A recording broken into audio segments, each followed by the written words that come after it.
আপনারা হয়তো দীর্ঘক্ষণ থেকে শুনতেছেন প্রধান বক্তা আব্দুল্লাহ বিন আব্দুর রাজ্জাক আসবে। তো এতক্ষণ ছিল ঈমান, যে ঠিক আছে আয়োজক কমিটিকে আমরা বিশ্বাস করি, হয়তো সত্যি আসবে।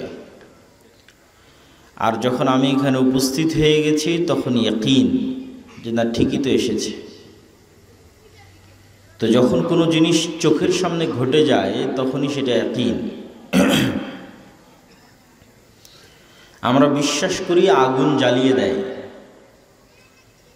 সচক্ষে দেখলাম আগুন কাউকে জ্বালিয়ে দিচ্ছে, আমি নিজে আগুনে জ্বলে গেলাম। তো আগুন যে জ্বালায়, এটার উপর মানুষের বিশ্বাসের মাত্রা সর্বোচ্চ কার? যে নিজে আগুনে জ্বলে গেছে তার, না যে নিজে আগুনে জ্বলেনি তার? যে নিজে আগুনে জ্বলে গেছে তার বিশ্বাসের মাত্রা সর্বোচ্চ। যে আগুন যে জ্বালায়, তা আসলে কেমন জ্বালায়, জ্বালানো মানেটা কি? কেন ও নিজে আগুনে জ্বলে গেছে। তো অবিল আখিরাতে হুম ইউকিনুন, পরকালের উপর ইয়াকিন লাগবে। মানে মারা যাব না মারা গেছি, মারা যাব এটা তো স্বাভাবিক বিশ্বাস, যে ঠিক আছে আমার গ্রামের ওই লোকও মারা যাচ্ছে, কালকে দেখলাম আরেকজন মারা গেল, পরশু দেখলাম আরেকজন মারা গেল, তো আসলে আমিও একদিন মারা যাব, এটা বিশ্বাস। আর ইয়াকিন কি? আমি মারা গেছি। যেমন আব্দুল্লাহ বিন আব্দুর রাজ্জাক চলে এসেছে, এরকম ইয়াকিন হচ্ছে আমি মারা গেছি। আল্লাহ সুবহানাহু ওয়া তাআলা নবীদের, অনেক নবীকে গায়েব দেখার সুযোগ দিয়েছেন, যার কারণে তাদের ঈমানের মাত্রাটা অনেক বেশি। যেমন ইব্রাহিম আলাইহিস সালাতু ওয়াস সালাম আল্লাহর কাছে চাইলেন যে হে আল্লাহ, আপনি যে মৃতকে জীবিত করতে পারেন এটার উপর ঈমান তো আছে, কিন্তু সচক্ষে দেখতে চাই। আল্লাহ বলছে আওয়ালাম তুমিন, তুমি কি ঈমান আনোনি? হ্যাঁ অবশ্যই ঈমান এনেছি। ওয়ালাকিন লিয়াতমাইন্না কলবি, কিন্তু আমার অন্তরের বিশ্বাসের মাত্রাকে আরও সর্বোচ্চ লেভেলে নিয়ে যাওয়ার জন্য সচক্ষে দেখতে চাই যে আপনি মৃতকে জীবিত করতে পারেন। তো আল্লাহ বললেন 4টে পাখি ধরো, জবাই করো, 4টে পাহাড়ে রেখে আসো, গোস্ত মিক্স করে ওদের নাম ধরে ডাকো, উড়ে আসবে, তাহলে তুমি সচক্ষে দেখবা যে পাখিকে আমি জীবিত করলাম। আমরা বিশ্বাস করছি জান্নাত এবং জাহান্নাম আছে, আর মুহাম্মদ সাল্লাল্লাহু আলাইহি ওয়াসাল্লাম জান্নাত এবং জাহান্নাম সচক্ষে দেখেছেন। আমরা বিশ্বাস করছি কবরের আযাব হয়, আর নবীদের অনেকেই সচক্ষে কবরের আযাব দেখেছেন। তাহলে তাদের বিশ্বাসের মাত্রা এবং আমাদের বিশ্বাসের মাত্রার মধ্যে পার্থক্য আছে। যতক্ষণ মুসলমানদের বিশ্বাস ঈমান বিল গায়বে, ইয়াকিনের স্তরে না যাবে, ততক্ষণ মুসলমানদের বিজয় সম্ভব নয়, কখনোই নয়। আমরা সাধারণত সেকুলার পৃথিবীতে সেকুলার জীবন যাপন করছি, এই জন্য আমরা সবসময় কম্প্রোমাইজ করাতে ব্যস্ত। মুসা আলাইহিস সালাতু ওয়াস সালামের কওম এবং তিনি ফেরাউনের নিকটে দুনিয়াবী শক্তির দিক থেকে যতটা দুর্বল ছিলেন, আজকের গাজার মানুষেরাও অতটা দুর্বল নয় ইসরায়েলের কাছে। কিন্তু আজকের গাজার মানুষের যদি কোনো দুর্বলতা থাকে সেটা ঈমান বিল গায়বে দুর্বলতা। আজকের মুসলমানদের যদি কোনো দুর্বলতা থাকে ওটা ঈমান বিল গায়বে দুর্বলতা। আর মুসা আলাইহিস সালাতু ওয়াস সালামকে আল্লাহ সচক্ষে শিখিয়েছেন আল্লাহর গায়েব কি। আপনি দীর্ঘদিন থেকে যেই ফোন ব্যবহার করে আসতেছেন, আমি সেই ফোনকে পরিবর্তন করে আরেকটা জিনিস বানিয়ে দিলাম। তো মুসা আলাইহিস সালামকে আল্লাহ ওই দিন নতুন কোনো লাঠি দেয়নি। মুসা আলাইহিস সালাম দীর্ঘদিন থেকে এই লাঠি ব্যবহার করে আসতেছে। আল্লাহ আবার ওটা রিচেক করতেছে, মুসা তুমি এটা কি করো এই লাঠি? তো বলে আল্লাহ এই লাঠি দিয়ে গর্ত পড়লে লাফ দিয়ে পার হই। আপনাদের গ্রামগঞ্জে যেটা কাড়াল বলে, গর্তের মধ্যে কাড়াল দিয়ে লাফ দিয়ে পার হয়, অথবা পাতা পাড়ার জন্য ব্যবহার হয়। তো আল্লাহ এটা দিয়ে আমি মাঝে মধ্যে গাছের পাতা পাড়ি। তো এখন বাড়ির কাড়াল যদি দীর্ঘদিন থেকে ব্যবহার করে, নতুন করে আর একটা কাড়াল দিয়ে বলতেছে এটাকে সাপ বানিয়ে দিলাম না, যেটা তুমি মেলা দিন থেকে ব্যবহার করে আসতেছো ওইটা এখন তোমার চোখের সামনে সাপ হয়ে যাবে, যাতে তুমি এই বিশ্বাসে ইয়াকিন অর্জন করো যে পৃথিবীতে যা চোখে দেখা যায় তাই সব নয়, এর আড়ালে গায়েব বলে কিছু আছে, যার একচ্ছত্র মালিকানা আল্লাহ সুবহানাহু ওয়া তাআলার উপরে। পৃথিবীর সকল কার্যকরণের সূত্রের মালিক সৃষ্টিকর্তা আল্লাহ, বাহ্যিক কার্যকরণের সূত্র আল্লাহরই তৈরি করা, ওইটারও মালিক তিনি।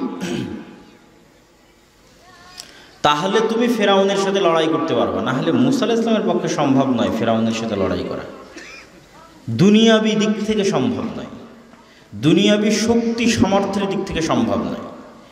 একটাই লজিক আছে মুসার ফেরাউনের লড়াই হওয়ার, সেটা হচ্ছে মুসা আলাইহিস সালামের ঈমান বিল গায়েব সর্বোচ্চ লেভেলে, যার কারণে ফেরাউনের যা শক্তি সামর্থ্য, জাদু মন্ত্র, বিশাল সেনাবাহিনী, এগুলোর কোনো মূল্য মুসা আলাইহিস সালামের কালবে, মুসা আলাইহিস সালামের অন্তরে চুল পরিমাণ কোনো মূল্য নাই।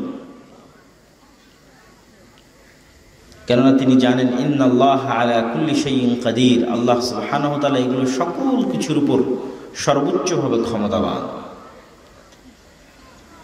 আর আজকে মুসলমানদের ঈমান বিল গায়েব নাই দেখেই শিরকের আড্ডা, মন্দির পাহারা দিয়ে ভোট ভিক্ষা করতে হচ্ছে।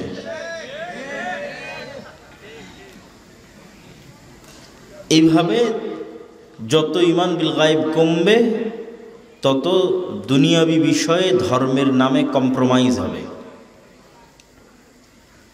এবং আমাদের ব্যক্তিগত, আমাদের পারিবারিক, আমাদের সামাজিক, আমাদের রাষ্ট্রীয় জীবনে আমরা আমাদের ব্যক্তিগত জীবনে, পারিবারিক জীবনে দুনিয়ামুখী, কেননা আমাদের ঈমান বিল গায়েব তথা পরকালের উপর ইয়াকিন নাই।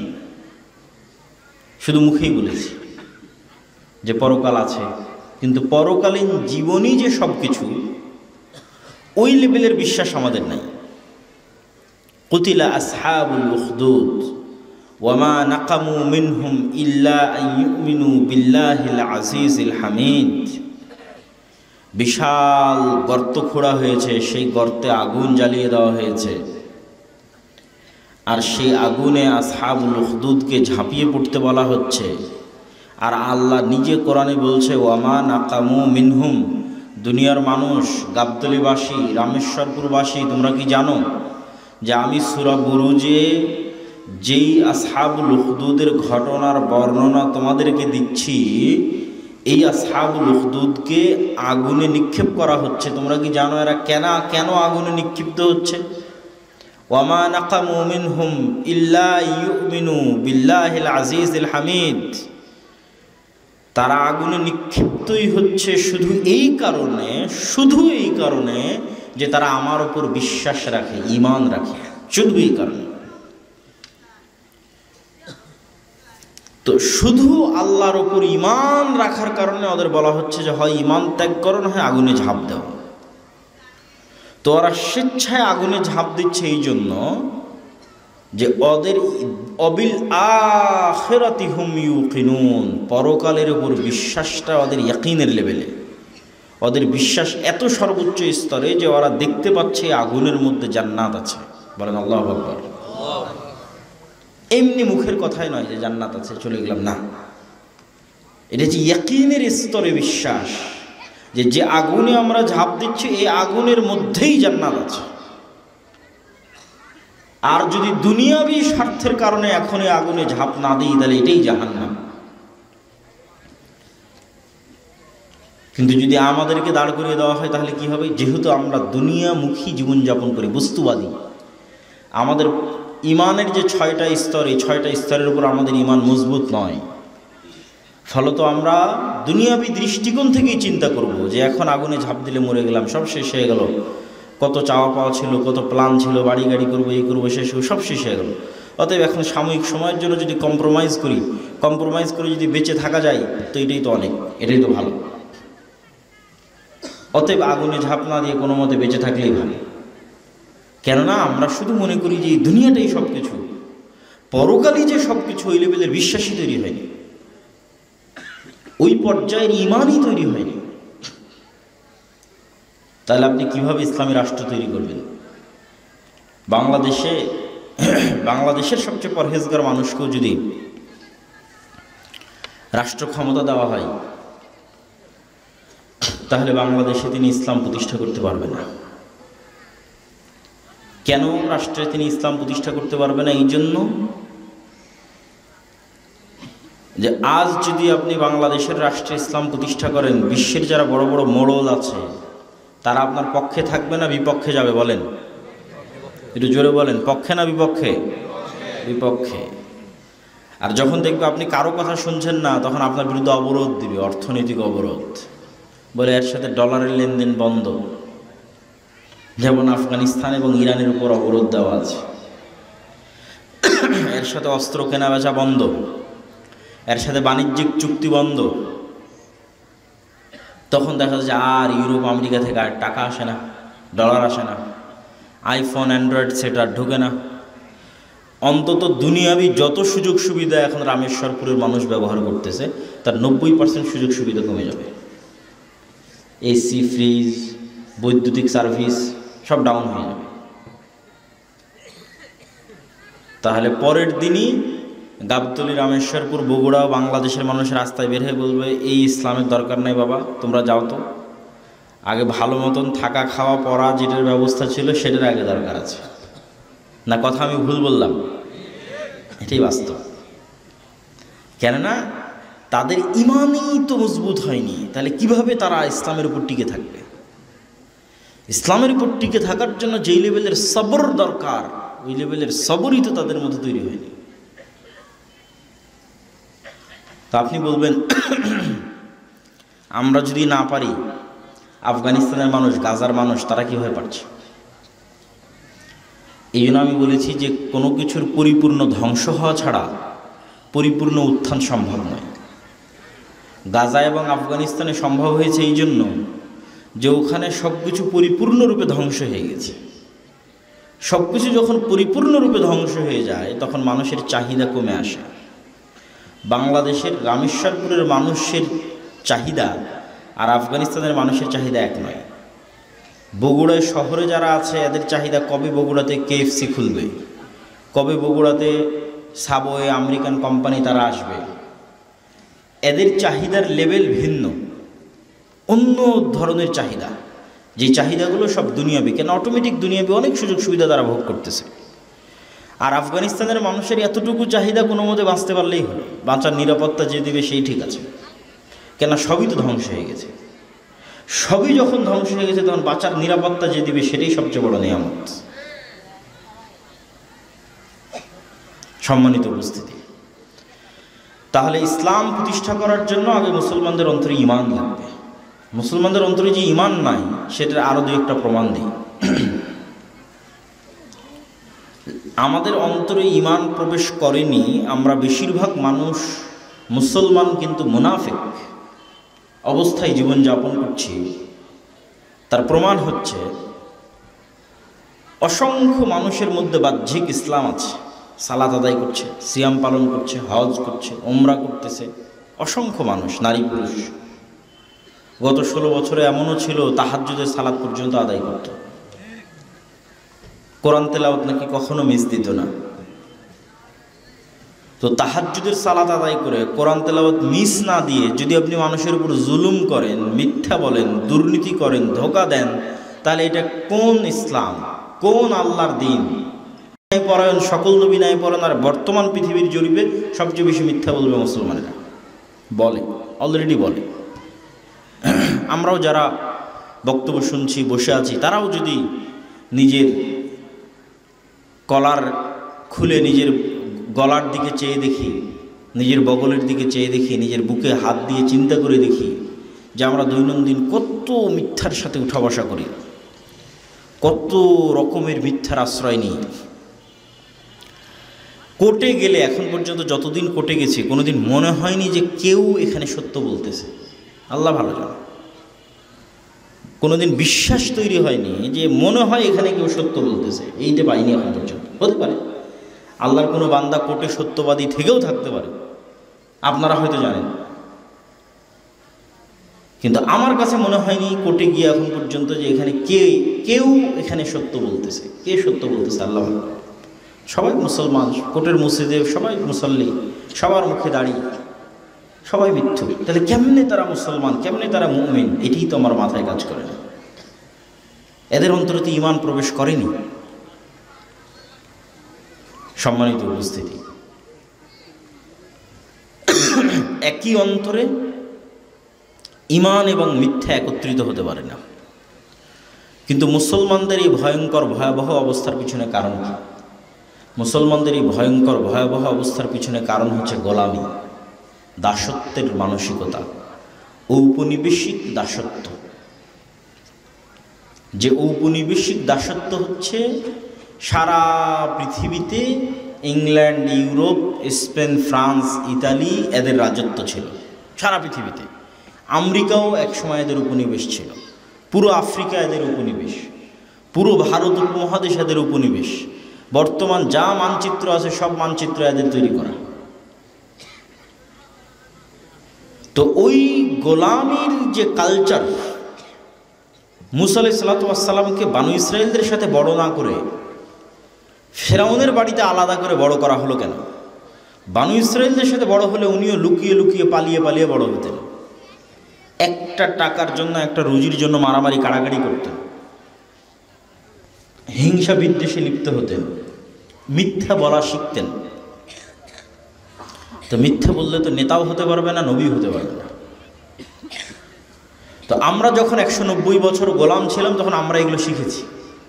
রুজির জন্য মারামারি করা, একটা টাকার জন্য মিথ্যা বলা, একটা টাকার জন্য কাটাকাটি করা, একটা পদের জন্য মারামারি করা, যে কালচার গণতন্ত্রের নামে এখনো আমাদের মধ্যে অব্যাহত রাখা আছে।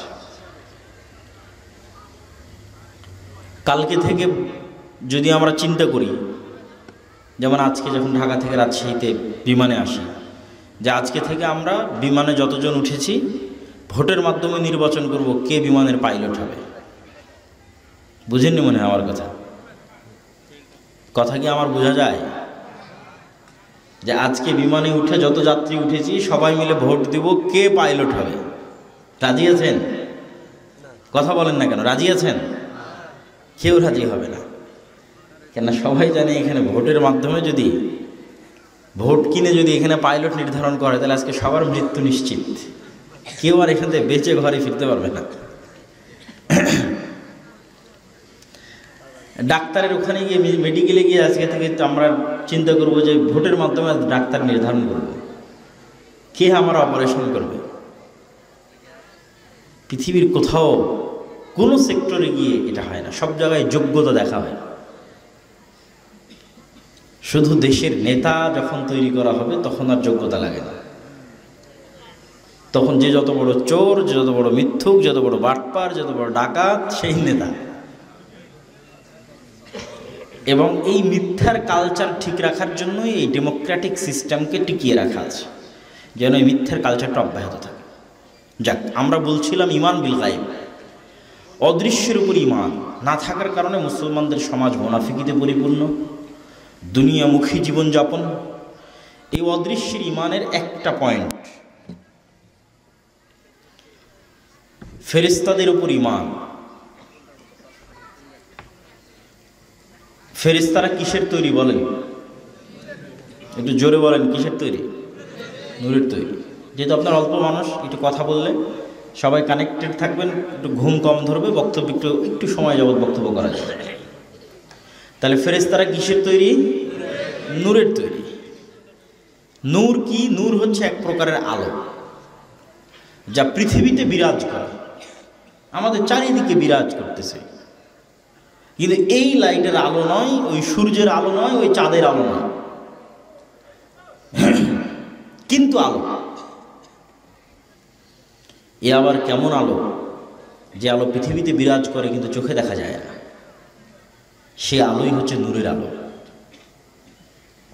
এটা হচ্ছে ওয়ান কাইন্ড অফ লাইট, এক প্রকারের আলো, এবং এটা অস্তিত্বশীল, এটা বিরাজমান। আল্লাহ এবং তার সৃষ্টিজীব এই দুটের মধ্যে আর হচ্ছে আল্লাহর চেহারা এবং সৃষ্টিজীবের মধ্যে আর হচ্ছে নূর, হিজাবুহুন নূর। আল্লাহর চেহারা ঢাকা আছে নূর দিয়ে। যদি এই নূর সরিয়ে নেওয়া হয় আর আল্লাহর চেহারা উন্মুক্ত হয়ে যায়, তাহলে আসমান এবং জমিন জ্বলে পড়ে ছারখার হয়ে যায়। লাইসা ইনদা রাব্বিকুম লাইলুন ওয়ালা নাহার, তোমাদের প্রতিপালকের নিকটে কোনো রাত দিন নাই। রাত দিন দুনিয়াতেই হয়, প্রতিপালকের নিকটে কোনো রাত দিন নাই। সারা পৃথিবীর সকল আলোর উৎস, বিনূর ওয়াজহিহি আশরাকাত লাহুদ যুলুমাত, আল্লাহর চেহারা যে নূর দিয়ে ঢাকা আছে, সেই নূরই সারা পৃথিবীর সকল আলোর উৎস। সকল আলো সেই নূরের প্রভাবে প্রভাবিত। আল্লাহু নূরুস সামাওয়াতি ওয়াল আরজ, আল্লাহ হচ্ছে আসমান এবং জমিনের নূর। ইয়াউমা তারাল মুমিনিনা ওয়াল মুমিনাত নূরুহুম ইয়াসআ বাইনা আইদিহিম, মানুষের সৎ আমল নূর তৈরি করে। আপনি দুনিয়াতে জিকির করেন একটা, আর দুনিয়াতে ওযু করেন, আর দুনিয়াতে সালাত আদায় করেন, এই প্রত্যেকটা সৎ আমল নূর তৈরি করে। বলেন আল্লাহু আকবার। আর সেই নূর আল্লাহ কোরআনে বলছে, দুনিয়াতে যে যত নূর হাসিল করেছে, মানে যার ব্যাটারিতে যত বেশি চার্জ, যে যত নূর হাসিল করেছে, মৃত্যুর পর থেকে সেই নূরের প্রভাব সে দেখতে পাবে। তার কবরের অন্ধকার আলোকিত হবে তার আমলের নূরে, কিয়ামতের মাঠের অন্ধকার আলোকিত হবে তার আমলের নূরে। ইয়াউমা তারাল মুমিনিনা ওয়াল মুমিনাত নূরুহুম ইয়াসআ বাইনা আইদিহিম, তাদের নূর তাদের হাতের ডানে বামে বিচ্ছুরিত হতে থাকবে। পুলসিরাত অতিক্রম করার সময় সে নূর দেখতে পাবে, সে নূরের প্রভাবে, নূরের আলোয় আলোকিত হয়ে পুলসিরাত অতিক্রম করবে। যখন ওযু করেছে দুনিয়াতে, এই অঙ্গগুলো কিয়ামতের মাঠে নূরের কারণে প্রজ্বলিত হবে, জলজল জলজল করবে নূরের কারণে। তো মানুষের সৎ আমল নূর তৈরি করে। আল্লাহর কোরআন নূর, আল্লাহর দ্বীন নূর।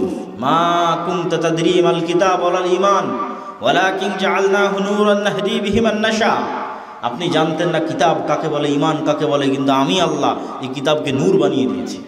ইউরিদুনা লিইউতফিউ নূরাল্লাহ আল্লাহু মুতিম্মু নূরিহি, দুনিয়ার মানুষ চায় আল্লাহর নূরকে মিটিয়ে দিতে, আর আমি আল্লাহ আমার নূরকে পৃথিবীতে প্রতিষ্ঠিত করেই ছাড়ব। আল্লাহর নূর হচ্ছে তার দ্বীন আল ইসলাম, তার কিতাব আল কোরআন। তো ঠিক তেমনি আল্লাহর যেই নূর আল্লাহ সুবহানাহু ওয়া তাআলা পৃথিবীতে রেখেছেন, এই নূরের তৈরি হচ্ছে ফেরেশতা।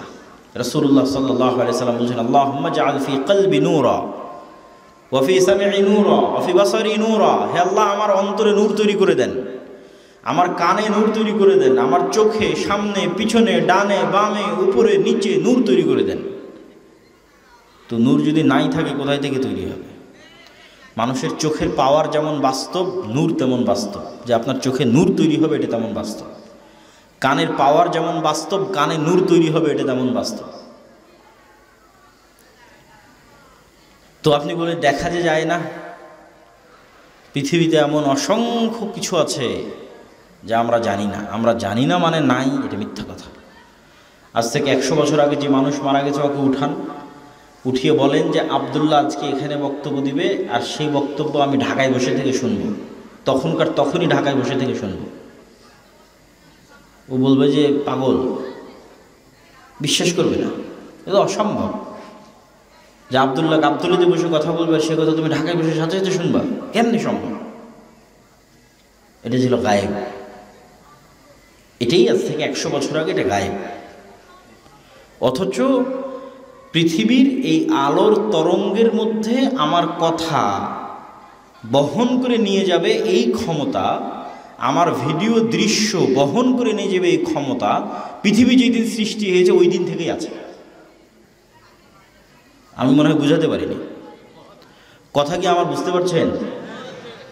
যে আমার কথা এই আলোর তরঙ্গের মধ্যে দিয়ে উঠতে উঠতে আমেরিকা চলে যাবে, সাথে সাথে এই ক্ষমতা এই আলোর তরঙ্গের মধ্যে পৃথিবী যেদিন সৃষ্টি হয়েছে ওই দিন থেকেই আছে। মানুষ জানতো না, মানুষ আজ থেকে 50 বছর, 20 বছর, 30 বছর আগে জানতে পেরেছে, দিয়ে ব্যবহার করতেছে। তো মানুষ জানে না মানে নাই, এটাই তো মিথ্যা কথা।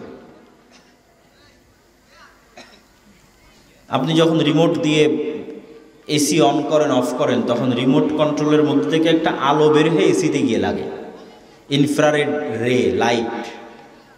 ওই আলো কয়দিন দেখেছে? ঠিক আছে, বিজ্ঞানের যন্ত্র দেখে, কিন্তু এমনও কিছু আছে বিজ্ঞানের যন্ত্র ধরতে পারে না। যেমন মানুষের যে ঘ্রাণ শক্তি, এটার চাইতে কুকুরের ঘ্রাণ শক্তি 10,000 গুণ বেশি। তো আমি যদি এই মাইকে নাক লাগিয়ে বলি যে না, এই মাইকের তো কোনো গন্ধ নাই, একটা পানি নিয়ে নাক লাগিয়ে বললাম না, এই পানিতে তো কোনো গন্ধ নাই, তো এটা মিথ্যা কথা হবে। একটা ক্যান্সার সেলের, একটা করোনা ভাইরাসের মতো, একটা ভাইরাসের মতো সূক্ষ্ম জিনিসের গন্ধ কুকুর ঘ্রাণ নিতে পারে। যে করোনা ভাইরাসের সেলের গন্ধটা কি, এটা কুকুর নিতে পারে। মানুষের তৈরি কোনো যন্ত্রও নিতে পারে না। মানুষের নাক তো বহুদূরের কথা। তাহলে এখন মানুষের তৈরি যন্ত্র যদি বলে যে না, এই করোনা ভাইরাসের, এই ভাইরাসের কোনো গন্ধ নাই, বা এই ক্যান্সার সেলের কোনো গন্ধ নাই, তাহলে এটা মিথ্যা কথা হবে। গন্ধ আছে কি নাই ও কুকুর জানে, তুমি জানো না। তো এইরকম পৃথিবীতে এমন অসংখ্য আওয়াজ আছে যে আমরা শুনি না, আমাদের যন্ত্র শোনে না, কিন্তু আল্লাহর সৃষ্টিজীব শোনে। আর এরকম অসংখ্য আলো আছে আমরা দেখি না, কিন্তু আল্লাহর সৃষ্টিজীব দেখে। রাসূল সাল্লাল্লাহু আলাইহি ওয়াসাল্লাম বলেছেন, ইজা সামি'তুমুদ্দিকা, যখন তোমরা দেখবে মোরগ ডাকছে, তখন তোমরা কল্যাণ চাও, কেননা মোরগ নূরের আলো দেখতে পায়। বলেন আল্লাহু আকবার। ফেরেশতার আলো দেখতে পায়। ফেরেশতা নূরের তৈরি, নূর এক প্রকারের আলো যা পৃথিবীতে বিরাজমান। মানুষ দেখতে পায় না, আল্লাহর সৃষ্টি দেখতে পায়। মানুষের তৈরি যন্ত্র দেখতে পায় না, আল্লাহর সৃষ্টি দেখতে পায়। এবং যখন গাধা ডাকবে, তখন তোমরা শয়তান থেকে পরিত্রাণ চাও, কেননা গাধা শয়তানকে দেখতে পায়। শয়তান আবার আর এক ভিন্ন আলো থেকে তৈরি। ফেরেশতারা নূরের আলো থেকে তৈরি, শয়তান আগুনের আলো থেকে তৈরি, দুটোই ভিন্ন ভিন্ন আলো। তাহলে ফেরেশতার আলো যেই লেভেলের তথা নূরের আলো, ওটা মোরগ দেখতে পাচ্ছে, আর শয়তানের আলো যেই লেভেলের তথা আগুনের আলো, ওটা গাধা এবং কুকুর দেখতে পাচ্ছে।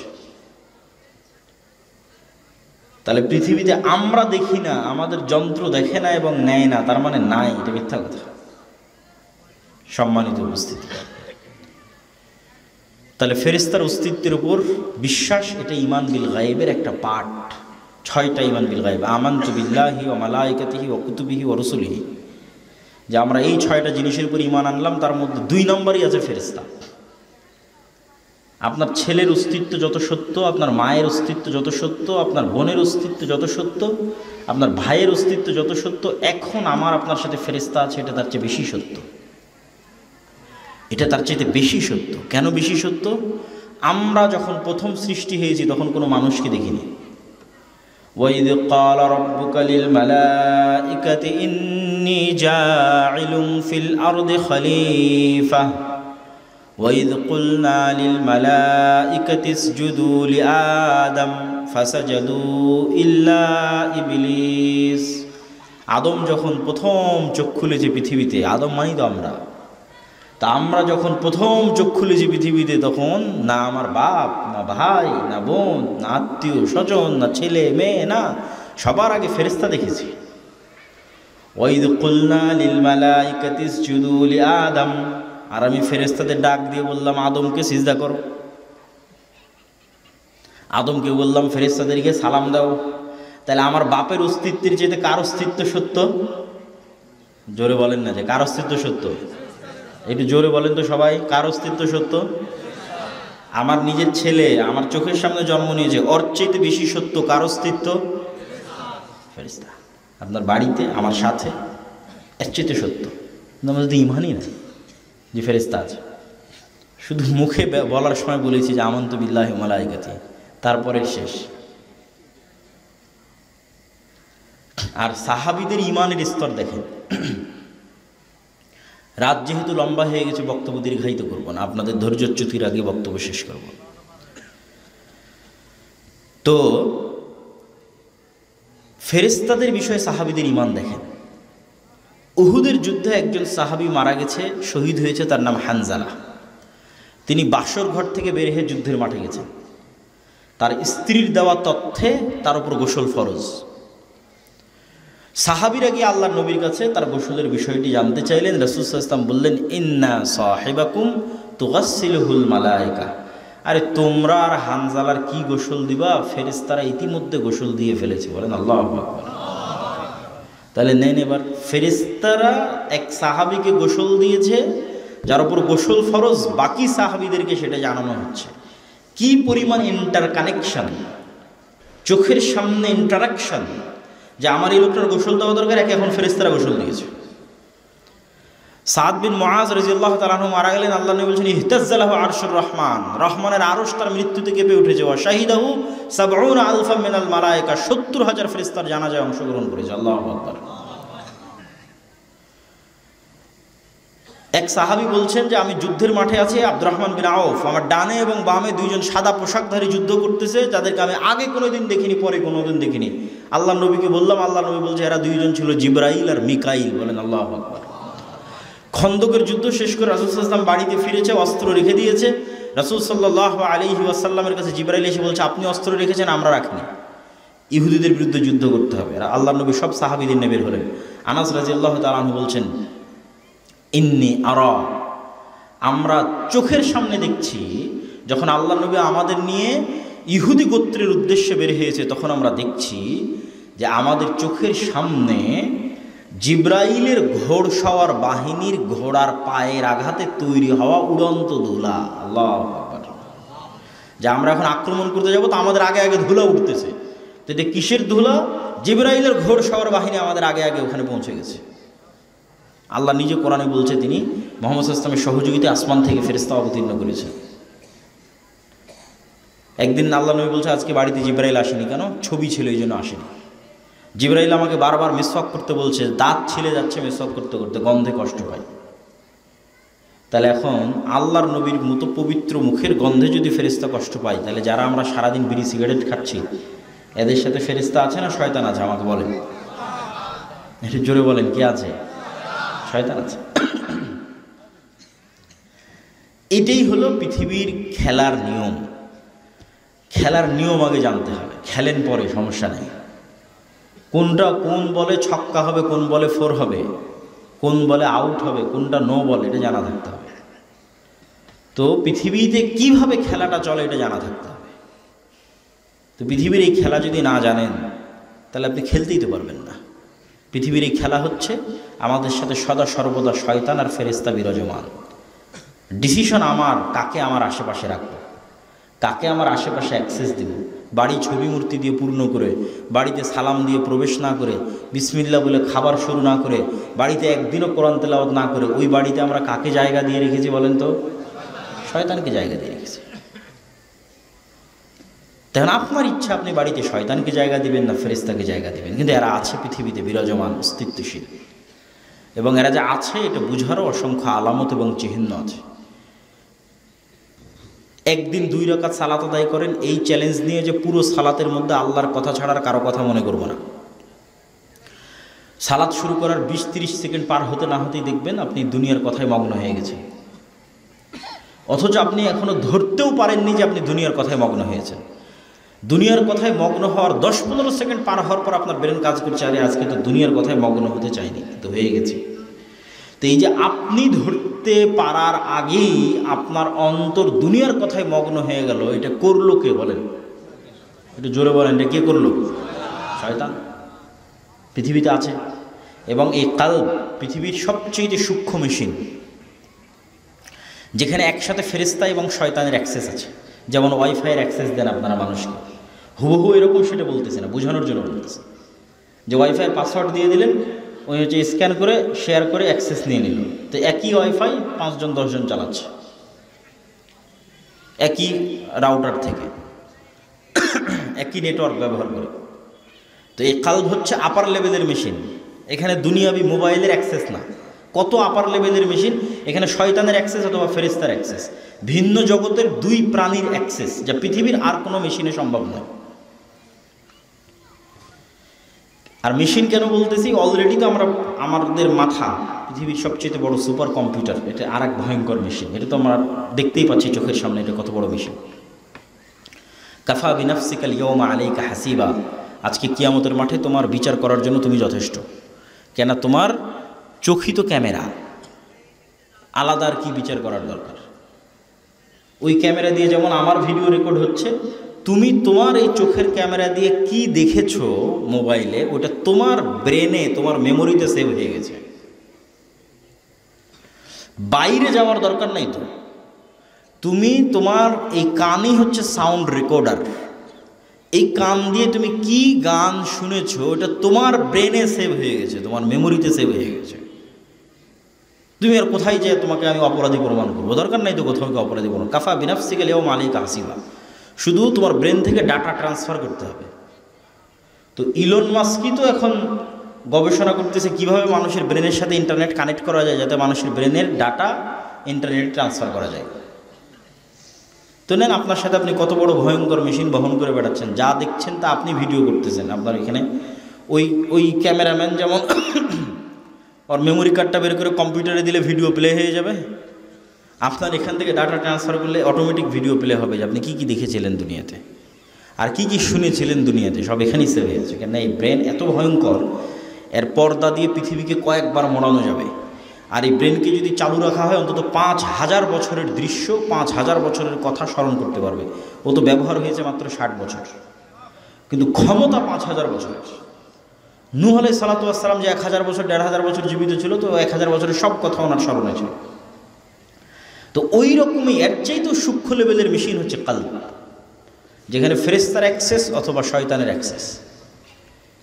আর ফেরেশতা আছে এটা কেমনি বুঝবেন? একদিন একটু নিয়াত করেন, বিমান থাকলে, ট্রেন থাকলে, বাস থাকলে যেই লেভেলের নিয়াত হয় ওই লেভেলের নিয়াত করেন যে আজকে ফজরের সালাত আদায় করবো, এটা নিয়াত। এই নিয়াত যদি একবার শক্তভাবে করেন, তাহলে মানুষকে বলা লাগবে না যে আমাকে উঠিয়ে দিও, অ্যালার্ম দেওয়া লাগবে না আমাকে উঠিয়ে দিও, কেননা ফেরেশতা আছে তো উঠিয়ে দেওয়ার জন্য। আমার কথা কি বোঝা যায়? রাসূল সাল্লাল্লাহু আলাইহি ওয়াসাল্লাম বলছে, কেউ যদি উযু অবস্থায় আয়াতুল কুরসি পড়ে ঘুমায়, দোয়া পড়ে, ঘুমানোর দোয়া পড়ে, তাহলে ওর মাথার কাছে একজন ফেরেশতা থাকে ফজর পর্যন্ত। বলেন আল্লাহু আকবার। তো আপনি তো বিশ্বাসই করেন না যে ফেরেশতা আছে, তাহলে আপনাকে আমি কেমনে ঈমান বিল গায়বে ইয়াকিন নিয়ে আসাবো? তা আপনি একবার পরীক্ষা করে দেখেন ফেরেশতা আছে। মানুষকে বলা লাগবে না যে আমাকে ফজরে ডেকে দিও, মোবাইলকে বলা লাগবে না যে আমাকে ফজরে ডেকে দিও, ফেরেশতাই ফজরে আপনাকে উঠিয়ে দিবে। আপনার কাজ কতটুকু? শুধু নিয়তটা, একদিনের নিয়ত অন্তত করেন যে ঠিক আছে আজকে ফজরে উঠতেই হবে। কোন লেভেলের নিয়ত? বিমান থাকলে যেই লেভেলের নিয়ত। কিন্তু দিব না অ্যালার্ম, কিন্তু বলবো না মানুষকে আমাকে উঠিয়ে দাও, কেননা ফেরেশতা আছে। সম্মানিত উপস্থিতি,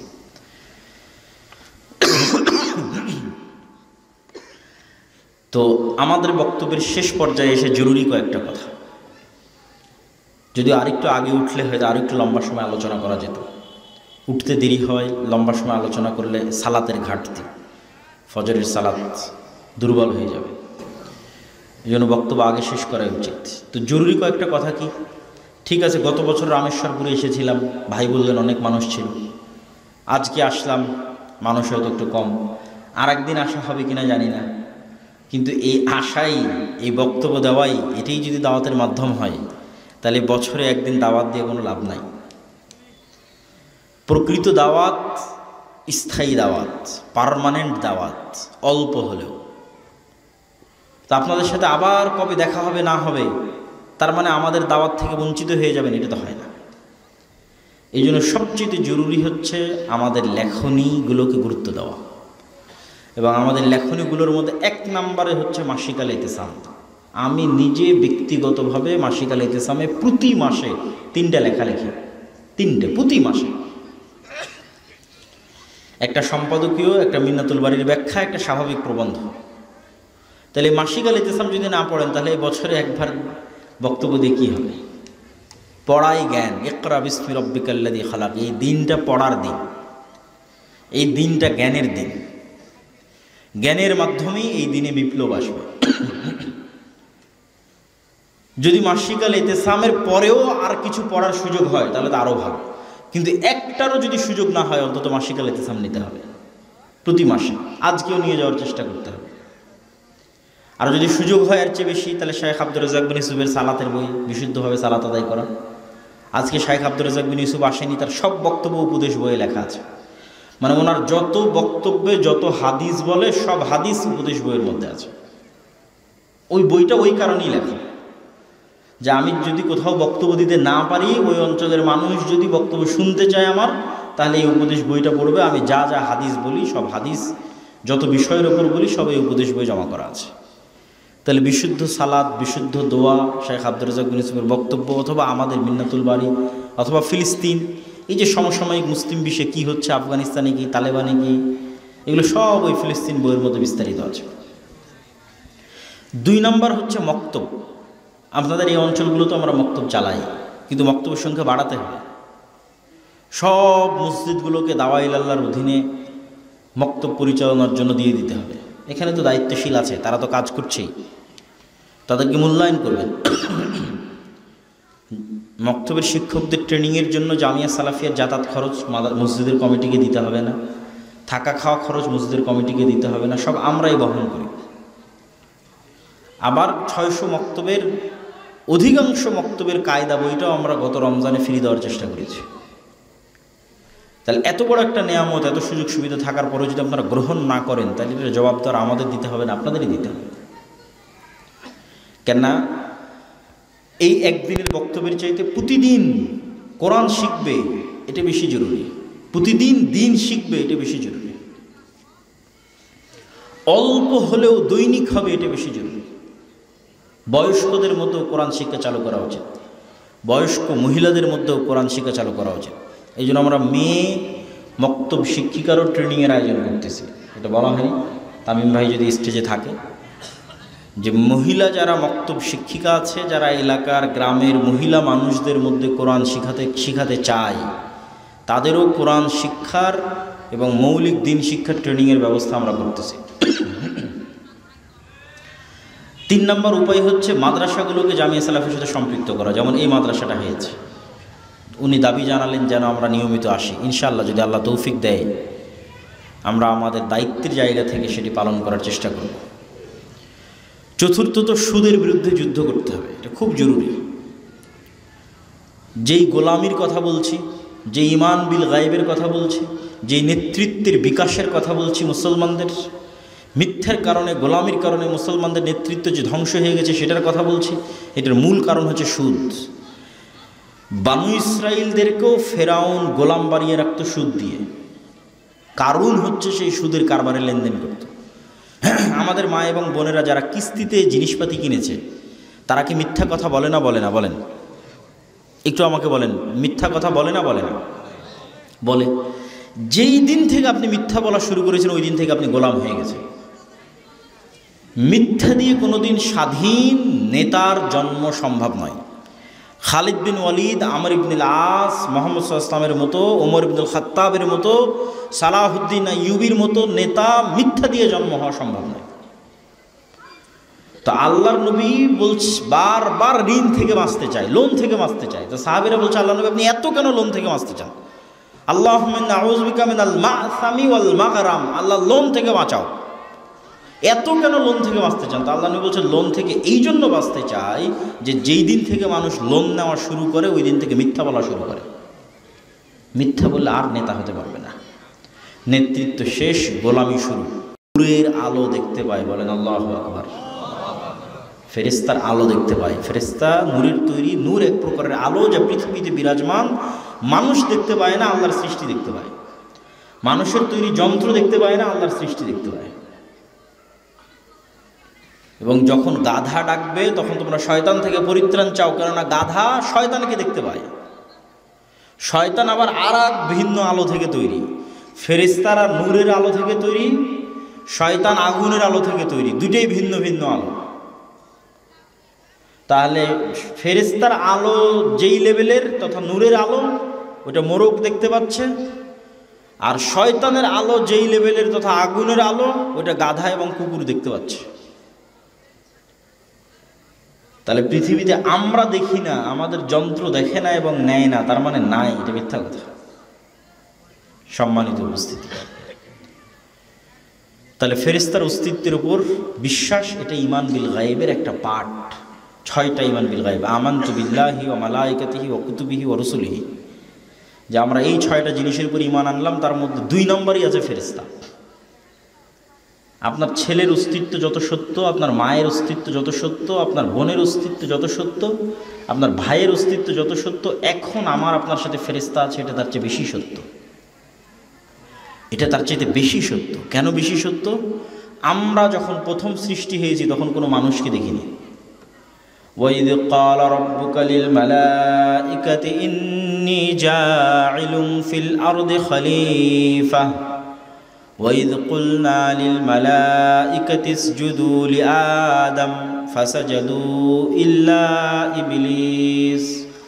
আদম যখন প্রথম চোখ খুলেছে পৃথিবীতে, আদম মানি তো আমরা, তা আমরা যখন প্রথম চোখ খুলেছি পৃথিবীতে, তখন না আমার বাপ, না ভাই, না বোন, না আত্মীয় স্বজন, না ছেলে মেয়ে, না, সবার আগে ফেরেশতা দেখেছি।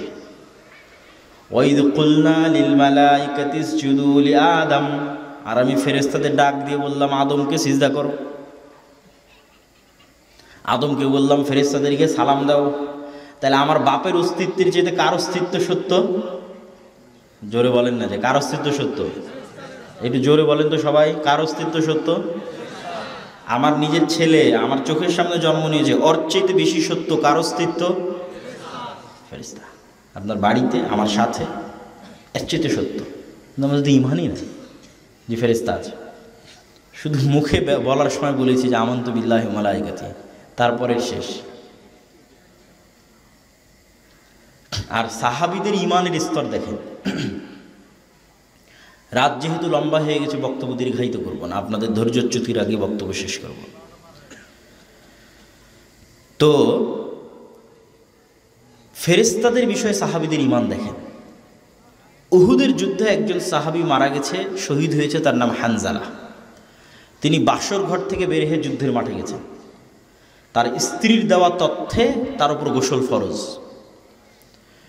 সাহাবীরা গিয়ে আল্লাহর নবীর কাছে তার গোসলের বিষয়টি জানতে চাইলেন। রাসূল সাল্লাল্লাহু আলাইহি ওয়াসাল্লাম বললেন, ইন্না সাহিবাকুম তুগাসসিলুহুল মালায়েকা, আরে তোমরা আর হানজালার কি গোসল দিবা? ফেরেশতারা ইতিমধ্যে গোসল দিয়ে ফেলেছে। বলেন আল্লাহু আকবার। তাহলে নেন, এবার ফেরেশতারা এক সাহাবীকে গোসল দিয়েছে, যার উপর গোসল ফরজ, বাকি সাহাবীদেরকে সেটা জানানো হচ্ছে। কি পরিমাণ ইন্টারকানেকশন, চোখের সামনে ইন্টারাকশন, যে আমার এই লোকটার গোসল দেওয়া দরকার, একে এখন ফেরেশতারা গোসল দিয়েছে। সাদ বিন মুআজ রাদিয়াল্লাহু তাআলা আনহু মারা গেলেন। আল্লাহ নবী বলেছেন, ইহতাজ্জালাহু আরশুর রহমান, রহমানের আরশ তার মৃত্যুতে কেঁপে উঠেছে। ওয়া শাহিদাহু ৭০ আলফা মিনাল মালায়েকা, ৭০,০০০ ফেরেশতার জানাজায় অংশগ্রহণ করেছে। আল্লাহু আকবার। এক সাহাবী বলছেন যে আমি যুদ্ধের মাঠে আছি, আব্দুর রহমান বিন আউফ, আমার ডানে এবং বামে 2 জন সাদা পোশাকধারী যুদ্ধ করতেছে, যাদেরকে আমি আগে কোনোদিন দেখিনি, পরে কোনোদিন দেখিনি। আল্লাহ নবীকে বললাম, আল্লাহ নবী বলছে এরা 2 জন ছিল জিবরাইল আর মিকাইল। বলেন আল্লাহু আকবার। খন্দকের যুদ্ধ শেষ করে রাসূল সাল্লাল্লাহু আলাইহি ওয়াসাল্লাম বাড়িতে ফিরেছে, অস্ত্র রেখে দিয়েছে। রাসূল সাল্লাল্লাহু আলাইহি ওয়াসাল্লামের কাছে জিবরাইল এসে বলছে, আপনি অস্ত্র রেখেছেন, আমরা রাখিনি, ইহুদিদের বিরুদ্ধে যুদ্ধ করতে হবে। আর আল্লাহ নবী সব সাহাবীদের নিয়ে বের হলেন।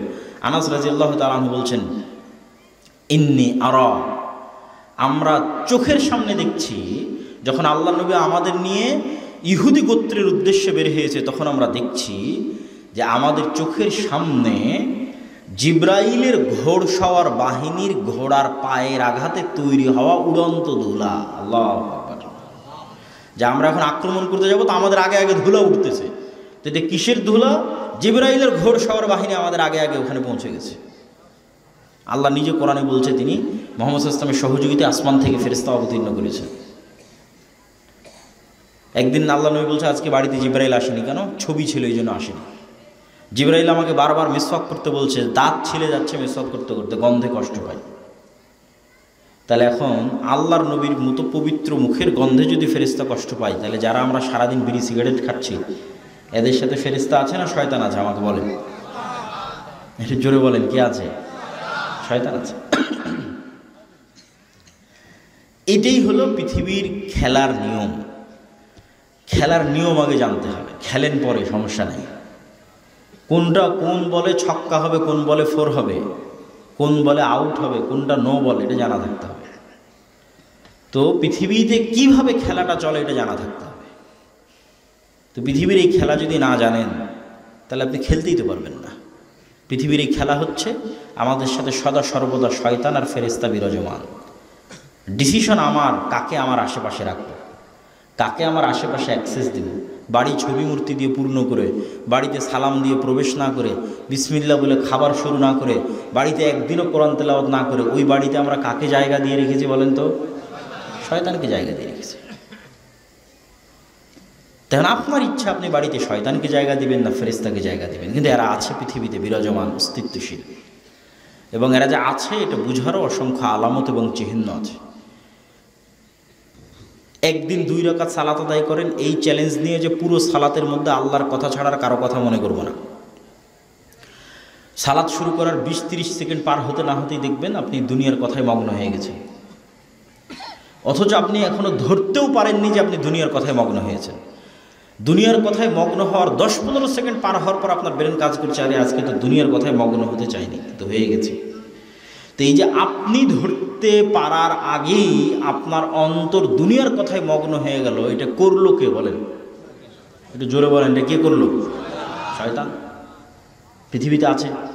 এবং এই কালব পৃথিবীর সবচেয়ে সূক্ষ্ম মেশিন, যেখানে একসাথে ফেরেশতা এবং শয়তানের অ্যাক্সেস আছে। যেমন ওয়াইফাইয়ের অ্যাক্সেস দেন আপনারা মানুষকে, হুবহু এরকম সেটা বলতেছে না, বোঝানোর জন্য বলতেছে যে ওয়াইফাইয়ের পাসওয়ার্ড দিয়ে দিলেন, ওই হচ্ছে স্ক্যান করে শেয়ার করে অ্যাক্সেস নিয়ে নিল। তো একই ওয়াইফাই 5-10 জন চালাচ্ছে একই রাউটার থেকে, একই নেটওয়ার্ক ব্যবহার করে। তো এই কালব হচ্ছে আপার লেভেলের মেশিন। এখানে দুনিয়াবি মোবাইলের অ্যাক্সেস না, কত আপার লেভেলের মেশিন। এখানে শয়তানের অ্যাক্সেস অথবা ফেরেশতার অ্যাক্সেস, ভিন্ন জগতের 2 প্রাণীর অ্যাক্সেস, যা পৃথিবীর আর কোনো মেশিনে সম্ভব নয়। আর মেশিন কেন বলতেছি, অলরেডি তো আমরা আমাদের মাথা পৃথিবীর সবচেয়ে বড় সুপার কম্পিউটার, এটা আর এক ভয়ঙ্কর মেশিন। এটা তো আমরা দেখতেই পাচ্ছি চোখের সামনে, এটা কত বড় মেশিন। কাফা বিনাফসিকাল ইয়াওমা আলাইকা হাসিবা, আজকে কিয়ামতের মাঠে তোমার বিচার করার জন্য তুমি যথেষ্ট। কেন? তোমার চোখই তো ক্যামেরা, আলাদা আর কি বিচার করার দরকার? ওই ক্যামেরা দিয়ে যেমন আমার ভিডিও রেকর্ড হচ্ছে, তুমি তোমার এই চোখের ক্যামেরা দিয়ে কি দেখেছো মোবাইলে, ওটা তোমার ব্রেনে, তোমার মেমোরিতে সেভ হয়ে গেছে। বাইরে যাওয়ার দরকার নাই তো। তুমি তোমার এই কানই হচ্ছে সাউন্ড রেকর্ডার। এই কান দিয়ে তুমি কি গান শুনেছো ওটা তোমার ব্রেনে সেভ হয়ে গেছে, তোমার মেমোরিতে সেভ হয়ে গেছে। তুমি আর কোথায় যে তোমাকে আমি অপরাধী প্রমাণ করবো, দরকার নাই তো কোথাও অপরাধী প্রমাণ। কাফা বিনাফসিকা লিয়াউমা আলাইকা হাসিবা, শুধু তোমার ব্রেন থেকে ডাটা ট্রান্সফার করতে হবে। তো ইলন মাস্কই তো এখন গবেষণা করতেছে কিভাবে মানুষের ব্রেনের সাথে ইন্টারনেট কানেক্ট করা যায়, যাতে মানুষের ব্রেনের ডাটা ইন্টারনেটে ট্রান্সফার করা যায়। তো নেন, আপনার সাথে আপনি কত বড় ভয়ঙ্কর মেশিন বহন করে বেড়াচ্ছেন, যা দেখছেন তা আপনি ভিডিও করতেছেন। আপনার এখানে ওই ক্যামেরাম্যান যেমন ওর মেমোরি কার্ডটা বের করে কম্পিউটারে দিলে ভিডিও প্লে হয়ে যাবে, আপনার এখান থেকে ডাটা ট্রান্সফার করলে অটোমেটিক ভিডিও প্লে হবে যে আপনি কী কী দেখেছিলেন দুনিয়াতে আর কি কি শুনেছিলেন দুনিয়াতে, সব এখানেই সেভ হয়ে যাচ্ছে। কেন? এই ব্রেন এত ভয়ঙ্কর, এর পর্দা দিয়ে পৃথিবীকে কয়েকবার মোড়ানো যাবে। আর এই ব্রেনকে যদি চালু রাখা হয়, অন্তত 5000 বছরের দৃশ্য, 5000 বছরের কথা স্মরণ করতে পারবে। ও তো ব্যবহার হয়েছে মাত্র 60 বছর, কিন্তু ক্ষমতা 5000 বছরের। নূহ আলাইহিস সালাতু ওয়াস সালাম যে 1000 বছর 1500 বছর জীবিত ছিল, তো 1000 বছরের সব কথা ওনার স্মরণে ছিল।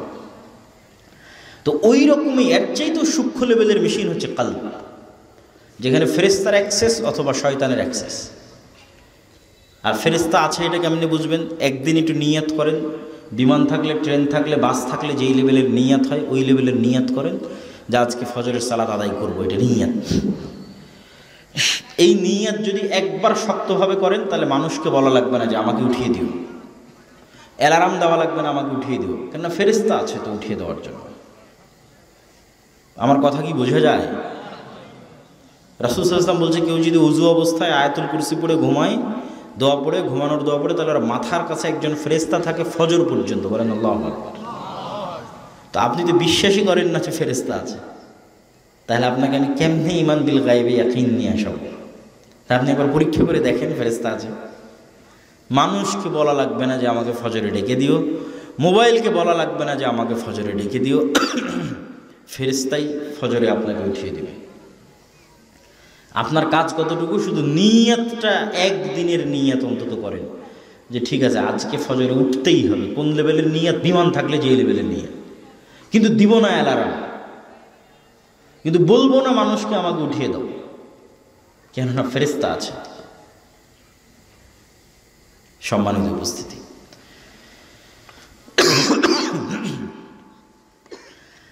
তো আমাদের বক্তব্যের শেষ পর্যায়ে এসে জরুরি কয়েকটা কথা, যদি আরেকটু আগে উঠলে হয়তো আরেকটু লম্বা সময় আলোচনা করা যেত। উঠতে দেরি হয়, লম্বা সময় আলোচনা করলে সালাতের ঘাটতি, ফজরের সালাত দুর্বল হয়ে যাবে। এই দুটো দিয়ে মুসলমানেরা যেন আর কেউ মিথ্যার বাইরে না থাকে। মুসলমান মেয়েরা ওই সুদি লেনদেন, কিস্তির লেনদেনে মিথ্যা বলবে, আর মুসলমান যুবকেরা নেতৃত্বের নামে, উমুকের চরিত্র ফুলের পবিত্র নামে এক দল আর এক দলের বিরুদ্ধে ওখানে মিথ্যা বলবে। তো সব মিথ্যুকে পরিপূর্ণ কে আর নেতা হয়? তো যতদিন সব মিথ্যার মধ্যে থাকবো ততদিন সব গোলাম। মিথ্যা থেকে না বাঁচলে নেতা হওয়া সম্ভব নয়। মিথ্যা থেকে বাঁচতে চাইলে গণতন্ত্র থেকে বাঁচতে হবে, সুদ থেকে বাঁচতে হবে, লোন থেকে বাঁচতে হবে। তো এই জন্য ইসলামের মূলনীতি যতক্ষণ না বুঝবেন আপনি লোন থেকে বাঁচতে পারবেন না। ইসলামের মূলনীতি হচ্ছে অল্পে তুষ্ট, দুনিয়া বিমুখ, পরকালমুখী। বিপদে পড়ে লোন নিতে পারে, কিন্তু এসি কেনার জন্য লোন নেবে, ফ্রিজ কেনার জন্য লোন নেবে, মোটর সাইকেল কেনার জন্য লোন নেবে, এটা যদি কর্জে হাসানো হয় তবু আর কোনো দলিল কোরআন হাদিসে নাই। সুদ সহ লোন তো বহু পরের কথা। কর্জে হাসানা দিয়ে মোবাইল কিনবে, মোটর সাইকেল কিনবে, এসি ফ্রিজ কিনবে, বাড়ি পাকা করবে, এটার জন্য কর্জে হাসানা এরও প্রমাণ পাওয়া যাবে না। কেন? এটা অল্পে তুষ্টের পরিচয় নয়। বিপদে পড়ে সে লোন নিতে পারে, কর্জে হাসানা নিতে পারে। সম্মানিত বলতে এই জন্য সুদের বিরুদ্ধে যুদ্ধ করতে হবে। সমাজে কর্জে হাসানা চালু করতে হবে ক্ষুদ্র উদ্যোক্তাদের, যেটা আমরা চালু করেছি, খুব সীমিত পর্যায়ে চালু করেছি, কেন এটা রিস্কি জিনিস। কর্জে হাসানা দিলাম, ফেরত নিতে পারলাম না, তাহলে তার এই প্রজেক্ট চলবে না, অফ হয়ে যাবে। আমাদের কর্জে হাসানা প্রজেক্টে আমরা কোনো দান সংগ্রহ করি না। ওই যে আমরা মানুষকে উৎসাহিত করি যে আপনাদের যে টাকাগুলো ব্যাংক ব্যালেন্সগুলো পড়ে আছে, বিভিন্ন ব্যাংকে ফেলে রেখেছেন, বিকাশে নগদে ফেলে রেখেছেন, ওগুলো আমাদের মুসলিম বাইতুল মালে জমা দেন। ওইটিরই একটা ক্ষুদ্র অংশ আমরা কর্জে হাসানা দিই। যদি একবার আমরা কর্জে হাসানা এস্টাবলিশ করে ফেলতে পারি, রিটার্ন যদি একবার 90% বেশি প্রতিষ্ঠিত করে ফেলতে পারি, তাহলে এটা সারা বাংলাদেশে বা সারা পৃথিবীতে এক নজিরবিহীন প্রজেক্ট হিসেবে প্রতিষ্ঠিত হবে ইনশাআল্লাহ। বলেন আল্লাহুম্মা আমিন। তো আপনাদের কাছে আমাদের এই কার্যক্রমগুলোতে সম্পৃক্ত হওয়ার উদাত্ত আহ্বান জানিয়ে, আর বই পুস্তক এবং কিছু না পারলে মাসিকাল ইতিসাম, আমি জানি না আজকে কোথায় বই বিক্রি হচ্ছে, আমাদের যে বইগুলো গাড়িতে ছিল কোনো এক কালেকশন বুথের পাশে হয়তো বসে আছে, সেখান থেকে বইগুলো সংগ্রহ করার উদাত্ত আহ্বান জানিয়ে আজকের সংক্ষিপ্ত বক্তব্য এখানেই শেষ করছি। আমাদের যেন আল্লাহ ইমান বিল গাইব ইয়াকিন লেভেলে দেয়, আমাদের বাড়ি ঘরে যেন আমরা ফেরেশতাদের সাথে থাকতে পারি, আমাদের ছেলে মেয়েকে জিন শয়তান বদনজর কুনজর এগুলো থেকে আল্লাহ হেফাজতে রাখে, আমাদের ছেলে মেয়ে পরিবার পরিজন তারাও যেন সবসময় ফেরেশতাদের সাথে, ফেরেশতাদের আশেপাশে থাকতে পারে, আল্লাহর সান্নিধ্যে, আল্লাহর নিকটে, সেই তৌফিক আল্লাহ আমাদের দান করুক। আল্লাহুম্মা আমিন।